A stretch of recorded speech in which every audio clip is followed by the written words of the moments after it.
видовме вчера како грабеж имаше во Гостивар, филмски грабеж на многу фреквентно место во центарот на Гостивар, каде што дури случајни минувачи имаше на самото место. Полицијата вели дека се уште се трага по сторителите, меѓутоа овие се зачестени грабежи во собственото и во Подлочкиот регион, кои што институциите не толку умешно се справуваат. Каде лежи проблемот според вас? Видете, значи, вакви грабежи имали во изминатиот период, додека сум бил се уште на служба во МВР. Ви кажував иш на почетокот дека у Куманово 93 имавме толку организирани грабежи од бугарска мафија, меѓутоа за 2-3 сата ги откривавме сторителите, златото беше вратено, за жал имаше и со многу тешки телесни повреди врз продавачите во златарница.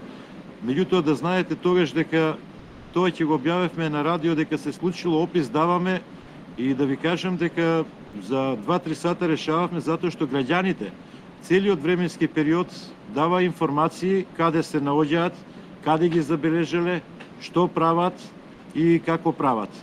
Значи, граѓаните се основата врз основа на која полицијата може да се подпре и превентивно, меѓутоа не само превентивно, и во откривачка дејност да брзо да реагира. Тоа значи дека се праќа сигнал кон криминалците дека многу лесно ќе бидат откриени.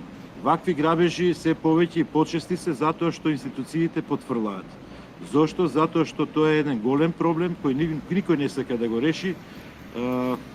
Гледате и самите кои ќе има конкурси, се оди некако преку политички партии, не по она што значи квалитет, знаење, умење, честност. И таквото натоложување на проблемите долгогодишно доведува до ваква ситуација да се толку осоколени извршителите на кривични дела, за да напаѓаат, знаејќи дека најверојатно нема да бидат откриени. Гледате дека ова што го објавивте вие медиумите, овој грабеж беше толку професионално изведен, како што кажавте, филмски изведен овој беше грабеж. Меѓутоа, за жал, да чекаме дали ќе има разрешница, би сакал да има, меѓутоа верувам дека нема да има. Оно што е симптоматично е што во овој случај тие кои што учествувале во овој грабеж обеле локација на многу фреквентно место каде се гледат случајни минувачи, па дури користеле возило без регистарски таблички во овој грабеж, каде што и претходно полицијата можела да го контролира тоа возило ако нема регистарска табличка. Дали се сеќавате на оние времења кога во полицијата имаше реонски полицаец? Многу пати, многу министри тоа го промовира и сегашниот дека ќе имаме малски полицаец. Океј, терминот не е битен, меѓутоа такво нешто не се случува. Доколку такво нешто имаме, превентивната улога на полицијата во заедницата кај граѓаните ќе биде многу поголема. Значи, мора еднаш за секојаш да се седне, значи, без разлика на политички опции, луѓе кои ја разбираат оваа проблематика, да анализираат што се случува, како се случува, за да се дадат правите предлози и решенија како да се надминат овие проблеми. И во право се некои медиуми што велат дека станавме Парагвај, Боливија, каде што знаеме дека нема закон, не владее. Дали ова значи дека се повеќе и повеќе ќе гледаме калашникови на улици? Не само за грабежи на златари, тука се банките, секаде каде што имате готовински промет на пари, продавници исто така, може да бидат предмет на напад. Меѓутоа, прашањето е зошто се толку осоколени извршителите на кривични дела. Од тука треба да почне главното поставено прашање, да се направи анализата и да се најде вистинското решение.